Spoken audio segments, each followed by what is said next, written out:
Tuesdays were the worst. Every Tuesday, she'd come home, the clatter of her keys a prelude to the storm. The air would thicken, the cheerful yellow walls of the kitchen seeming to shrink in on me. "Liv, you won't believe what Harrison pulled today." Her voice, already strained from a day of forced smiles and simmering resentment, would crack like thin ice. I'd brace myself, burying my nose deeper into whatever book I was reading. Usually, it was a battered copy of Gray's Anatomy, its dog-eared pages offering a sterile comfort in the face of her volatile emotions. It was my escape, my silent rebellion. Dad, bless his predictable heart, would just sigh and keep eating. Forks scraping against plates became the soundtrack to our dysfunctional symphony. He worked at the lumber yard, a world of sawdust and calloused hands, so far removed from Mom's polished corporate prison. "Serenity," he'd say, his voice a calming balm she always rejected. "If you hate it so much, find something else." "Serenity?" She'd practically shriek. "It's not that simple, Mark. It's the principle." I deserve better than this. Better usually meant a life dripping with luxury, a world of manicured lawns and designer labels she only glimpsed in magazines. It felt like a constant, low, humming dissatisfaction, a hunger that no amount of complaining could satisfy. I was 10, going on 30, eavesdropping on adult misery. Their arguments were a familiar, worn record, a script I knew by heart. They loved each other, I thought, somewhere beneath the layers of frustration and unmet expectations. But sometimes, I wondered if the weight of their discontent would eventually crush us all. Then Uncle Jude died.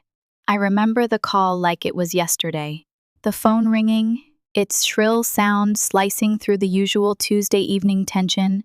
Dad's face, usually a roadmap of gentle lines, went still and hard. "It's Janice," he said, his voice flat. "Jude is gone." Mom gasped, her hand flying to her chest, a practiced gesture of grief that always felt slightly performative. "Oh, no!" "Poor Jude." "Mark, did he have a will?" Dad rubbed his temples, a gesture of weariness that went beyond mere tiredness. "He left everything to his nephews." The air crackled. The words hung there, pregnant with possibility. "How much, Mark?" Was he sensible? Was there enough for a funeral and a little something extra? Was it enough to maybe change our lives? Dad sighed, the sound deflating the room. $300,000. The silence that followed was heavier than any argument. I watched Mom's face morph, the perpetual frown lines softening, her eyes widening with a predatory gleam I'd never seen before. "Mark," she breathed, her voice suddenly soft and syrupy. "Do you know what this means?"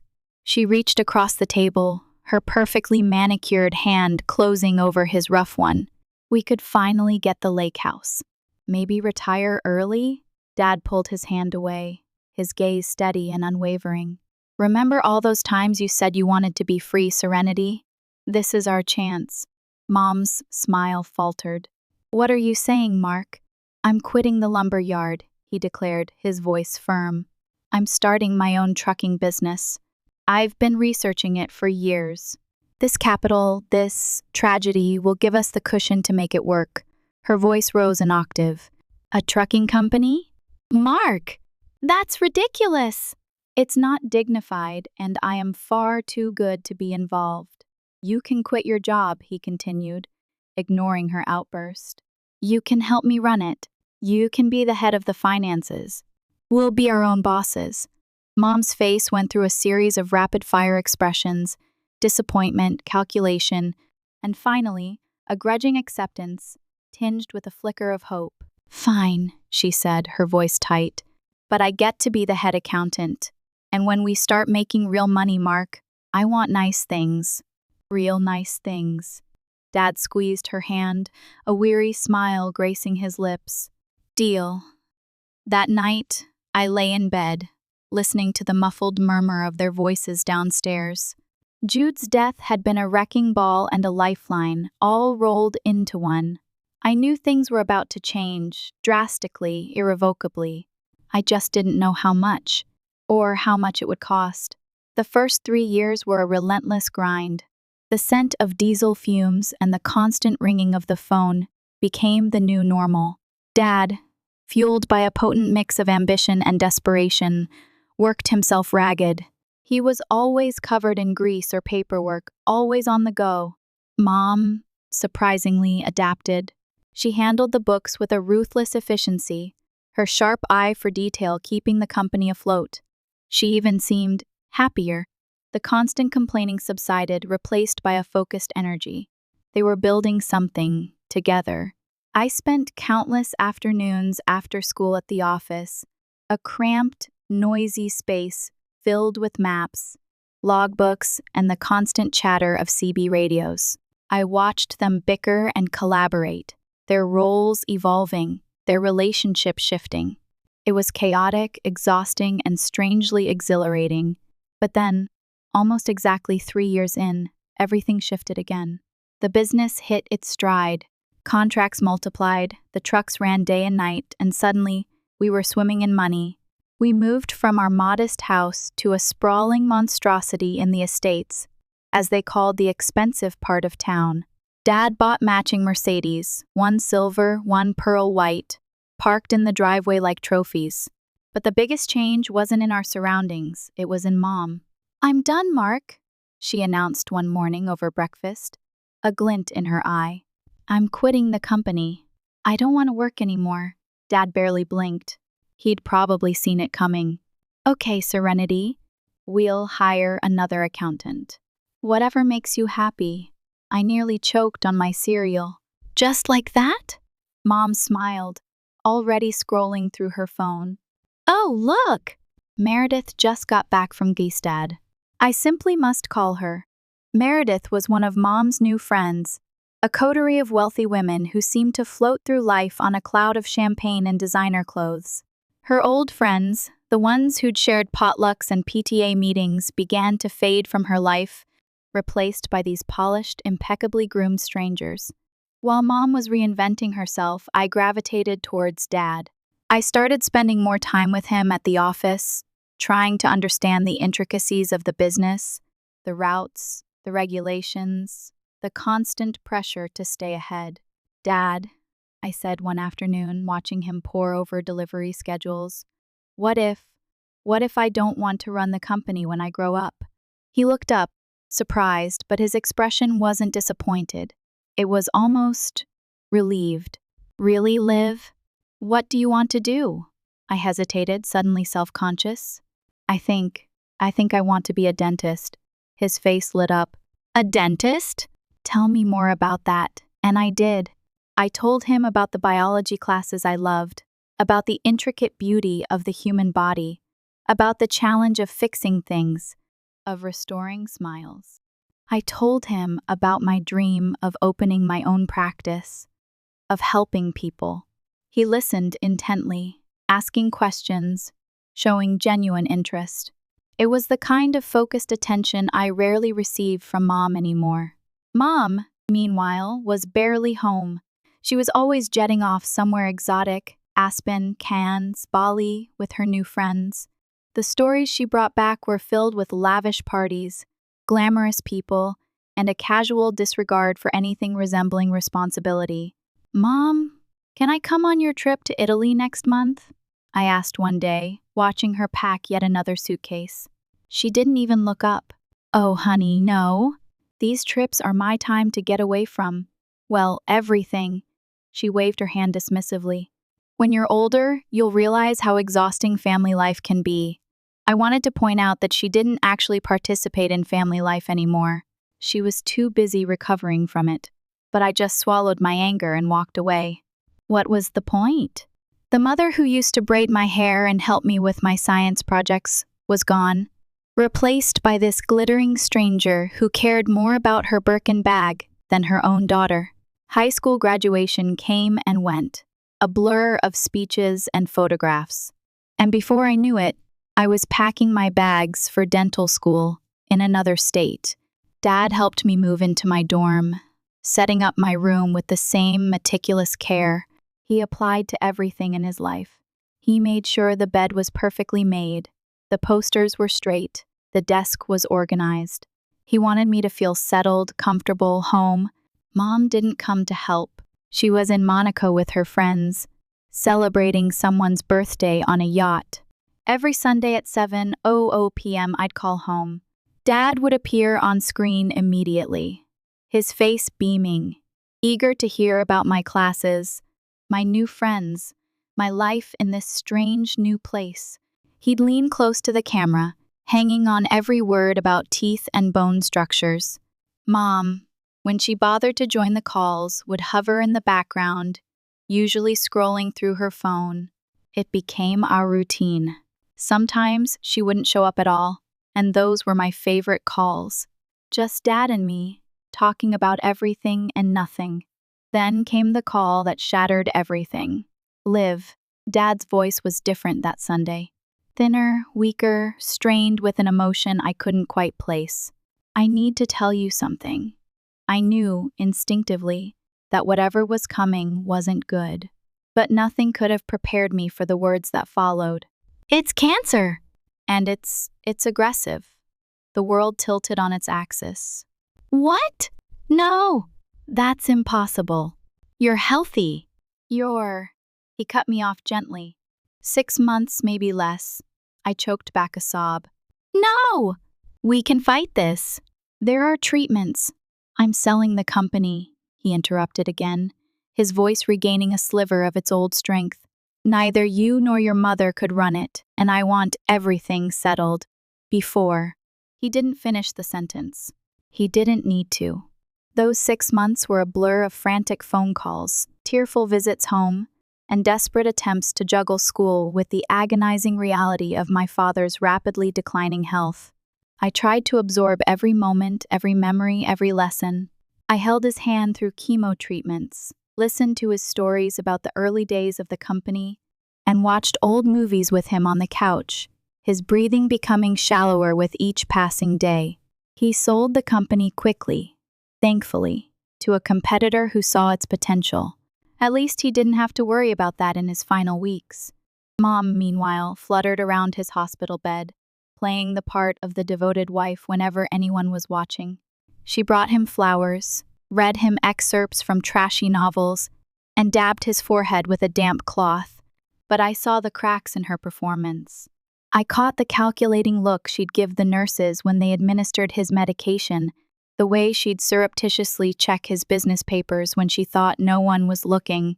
There was a coldness in her eyes, a detachment that chilled me to the bone. A month after selling the company, Dad slipped away peacefully in his sleep.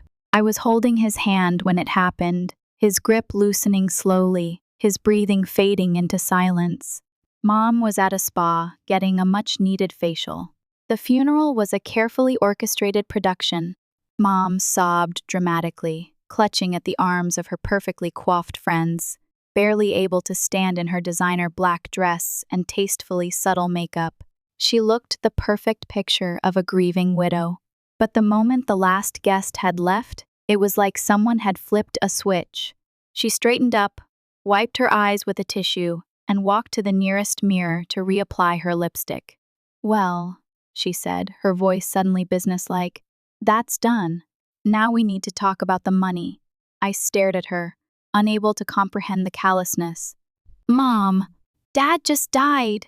I know, Liv, she said, not sounding remotely sympathetic. And it's terrible, but life goes on. And just think of what we could do with the money from the company sale. I've had my eye on this gorgeous villa in Spain. The reading of the will was held in the sterile, impersonal office of Mr. Garrison, Dad's longtime lawyer and friend. The air was thick with unspoken tension. Mom sat next to me, stiff and unyielding in another designer black dress, a different one. Of course, her manicured nails tapping impatiently against her leather handbag. Mr. Garrison cleared his throat and began reading, his voice a low, monotonous drone. Being of sound mind, he droned on with the legal preliminaries until he finally reached the heart of the matter. The family house is to be divided equally between my wife, Serenity Thompson, and my daughter, AmITheA Thompson. Mom's tapping stopped. Furthermore, I have established a trust fund for Olivia's continued education in dentistry, covering all expenses until the completion of her degree. I could feel Mom's tension radiating beside me.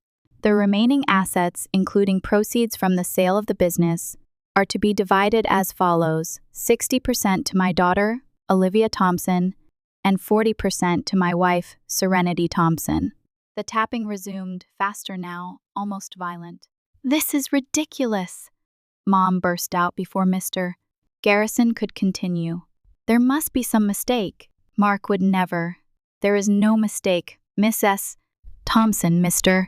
Garrison said quietly. Mark was very clear about his wishes. Mom turned to me, her face a mask of calculated sympathy. "Liv, honey, you have to see how unfair this is. Your education is already being paid for, and you'll make plenty of money once you're a dentist. I'm your mother. I need this money to maintain my lifestyle." The words slipped out before I could stop them. "Maybe try spending less?" Her face transformed instantly, the sympathetic mask dropping away to reveal raw, unadulterated fury. "How dare you? After everything I've sacrificed for you." "What exactly have you sacrificed, Mom?" "You haven't worked in years. You've been on permanent vacation while Dad built everything we have." "I don't have to listen to this." She stood up abruptly, grabbing her purse and jacket. "When you decide to stop being selfish and ungrateful, you know where to find me." The door slammed behind her, with enough force to rattle the diplomas on Mr. Garrison's wall. "Your father knew this might happen, Mr. Garrison said gently. "He wanted to make sure you were taken care of." Days turned into weeks. No calls, no texts, no emails.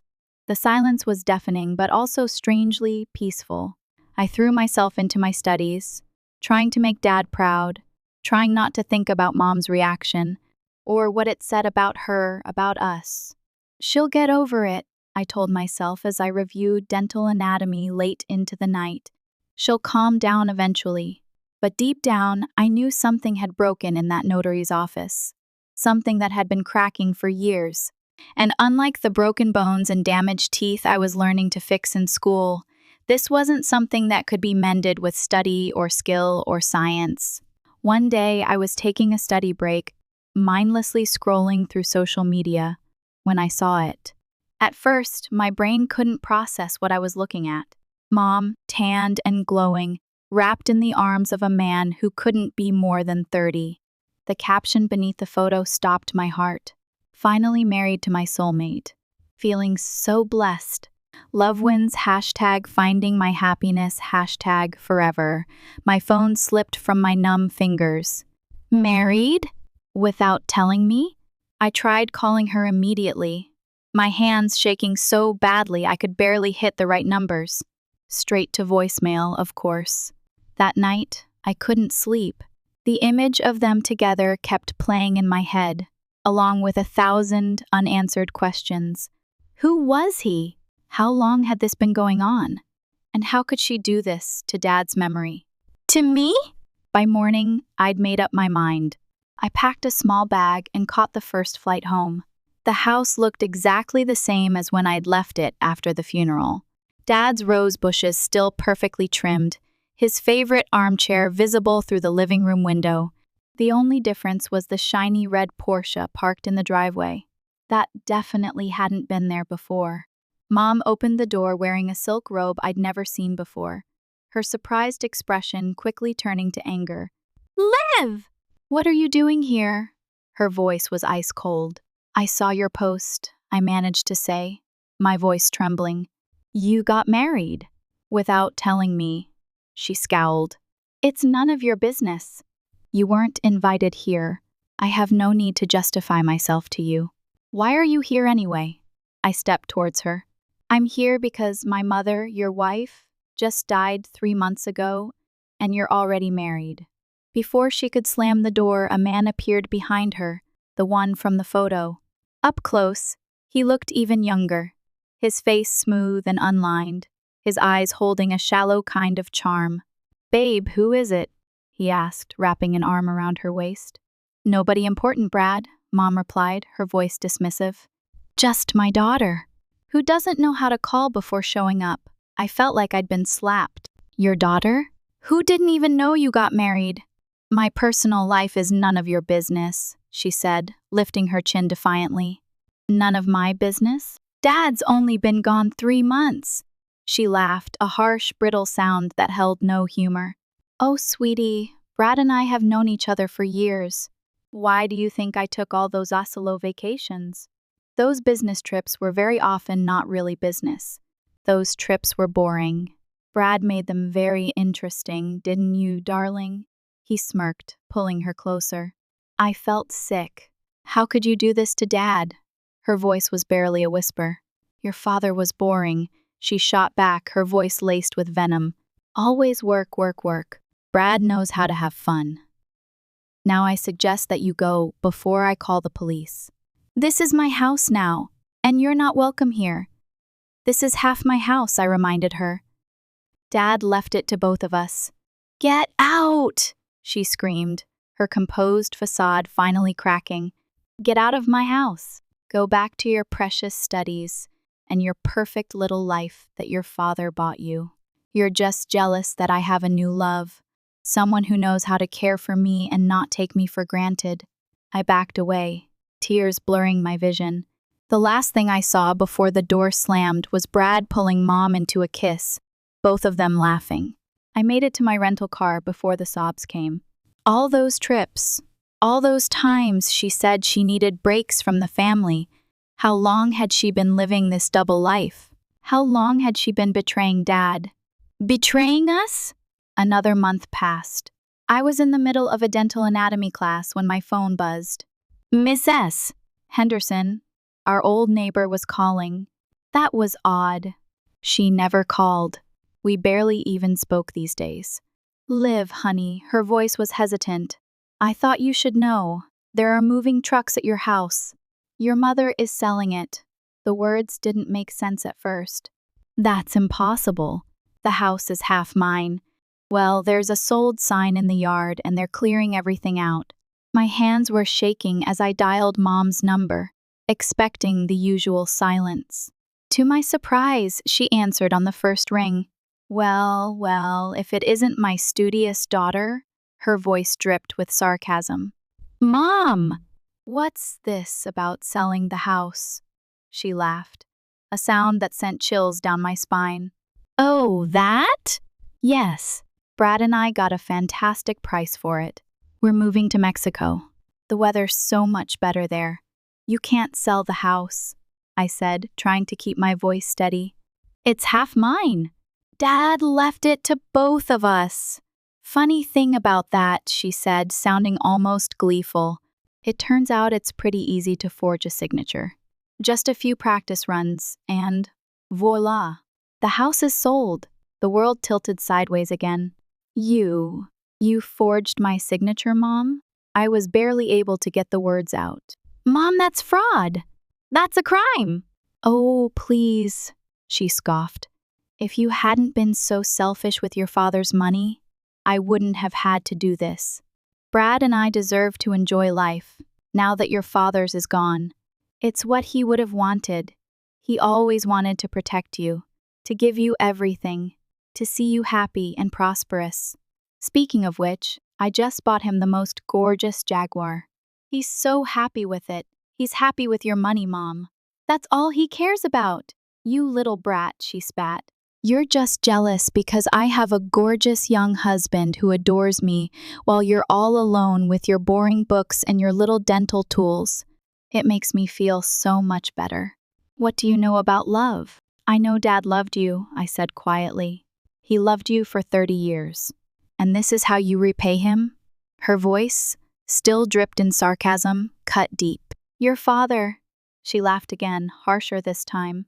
"Your precious father who left you more money than me, who treated me like I was some kind of trophy wife. Well, now I have a real trophy. A young, handsome husband who knows how to have fun. And guess what?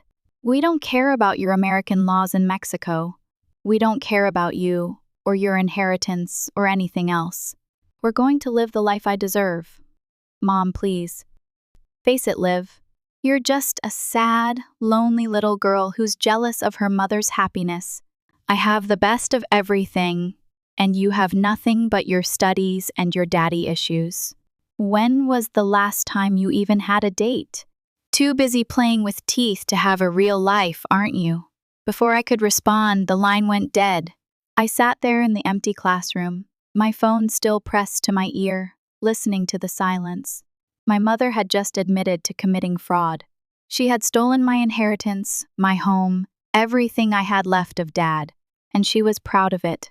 Life has a funny way of moving forward with or without you. In the years following Mom's disappearance to Mexico, I finished dental school, completed my residency, and started working at a respected clinic. Dad's inheritance helped me buy a beautiful apartment in a quiet neighborhood, and I was building the life I'd always dreamed of. I thought about Mom sometimes, usually late at night when I couldn't sleep. I wondered if she was happy with her choices, if her young husband was worth destroying her family for, but mostly, I tried not to think about her at all. Then, one ordinary Tuesday evening, as I was unwinding after a long day at the clinic, my doorbell rang. I wasn't prepared for what I saw through the peephole. There stood my mother, but not the perfectly coiffed, designer-clad woman I remembered. This woman was haggard, her face gaunt, wearing clothes that had seen better days. Her once immaculate hair was graying at the roots, and her expensive makeup was nowhere to be seen. Against my better judgment, I opened the door. "Liv," she whispered, her eyes filling with tears. "Please, what are you doing here?" My voice came out harder than I expected. She pushed past me into the apartment, her eyes darting around desperately. "I need your help." "Brad, she choked back a sob. "He took everything." I couldn't help the hint of satisfaction in my voice. "Everything? All the money? The house?" "What was left of the inheritance?" she corrected. "He spent it all on gambling and parties in Mexico." She wrapped her arms around herself. "And then he met some 20-year-old at a club. They ran off together. Took the Jaguar. Took what little money was left." I stood there watching her cry, feeling nothing but cold satisfaction. "I used my last dollars to fly back here," she continued, her voice a desperate plea. "Liv, I know I made mistakes, but I'm your mother. Let me stay here with you. I have nowhere else to go. I made an awful decision and I'm paying for it. I know what I did was wrong, but what else am I supposed to do? What other choice do I have?" A laugh bubbled up from somewhere deep inside me, surprising us both. "Stay here? With me?" My voice dripping in disbelief. "Why are you laughing?" Her face darkened. "This isn't funny. Maybe you should have thought about that before you forged my signature and stole my house," I said, my laughter dying away. "I was wrong," she wailed, falling onto my couch. "I know that now. I'm sorry. Please, Liv. I'm your mother." "No," I said quietly. "You stopped being my mother the day Dad died. Maybe even before that. I want you to leave." She shot to her feet, tears instantly replaced by rage. "You ungrateful little, after everything I've done for you. Everything you've done to me," I corrected. "Now get out. Leave me and this life that I hate. I have no family now. I can't believe you could do this to me." "You can't do this to me," she screamed, mascara running down her cheeks. "I'll tell everyone what a horrible daughter you are. I'll tell them how you left your poor mother homeless. What will your fancy doctor friends think about that?" As my mother's threats echoed through my apartment, I calmly pulled out my phone. Sometimes the best weapons aren't weapons at all. They're just the truth, preserved at the right moment. "Before you continue with your threats," I said quietly, "there's something you should hear." I pressed play, and her own voice filled the room. Younger, more confident, dripping with that familiar mockery from years ago. "Oh, please, if you hadn't been so selfish with your father's money, I wouldn't have had to do this. It turns out it's pretty easy to forge a signature. Just a few practice runs and voila, the house is sold. The color drained from my mother's face as she listened to her past self confess to fraud. Her legs gave out, and she sank back onto my couch, shock and dismay written all over her face. You recorded that call? She muttered, shocked at my preparedness. Dad taught me to always be prepared, I said, stopping the playback. He also taught me about consequences, something you never seem to understand. You wouldn't, she whispered, but the uncertainty in her voice was clear. Wouldn't I? Fraud is a federal crime, Mom. Forging documents for financial gain. That's years in prison. I'm sure the police would be very interested in this recording. She stared at me, and for the first time, I saw real fear in her eyes. Not manipulation, not calculation, but genuine, unadulterated fear. I'll leave, she said quickly, stumbling to her feet. I'll go. Just don't turn you in? Like you were just threatening to turn everyone against me? I leaned closer, the emotion inside me bubbling to the surface. Here's what's going to happen. You're going to walk out that door and you're never going to contact me again. No calls, no visits, no messages through friends. If I ever hear from you again, this recording goes straight to the FBI. She stood on shaky legs, clutching her worn purse to her chest. At the door, she turned back one last time, desperation lining her face. Liv, I'm still your mother. At least, I want to be. No, I said softly. You're just a woman who gave birth to me, and you're a bad one at that. Now, don't ever come back and go leave me to live my life. I looked her straight in the face, emotionless. My mother died a long time ago, probably around the time she started cheating on my father at those resorts. She flinched as if I'd slapped her, then hurried out the door, slamming it shut behind her. I stood there for a long time after she left, listening to the silence of my apartment, a silence that felt both heavy and strangely liberating. Then I walked to my bedroom and pulled out an old photo album, one of the few things I'd managed to save before she sold the house. There was a picture of us from when I was little. Mom, Dad, and me at the beach, all smiling, all happy. A family. For the briefest of moments, I wanted to cry, but I felt nothing. It was a photograph of 3 strangers, people I didn't know anymore. I touched Dad's face gently. I miss you, I whispered. Then I closed the album and put it away. I don't know what happened to my mother after that day. I don't know if she found somewhere to live, if she ever rebuilt her life, if she ever truly regretted what she'd done. I couldn't bring myself to care. Sometimes people ask about her, and I simply say, we're not in touch. The truth is, I don't want to know. The woman in that photo album, the mother who once loved me, is gone. And the stranger who showed up at my door that day, she's not my problem anymore. She never really was in the first place. Years have passed. The clinic is thriving. The smiles I help restore are genuine, and the gratitude in my patients' eyes is a balm to the soul.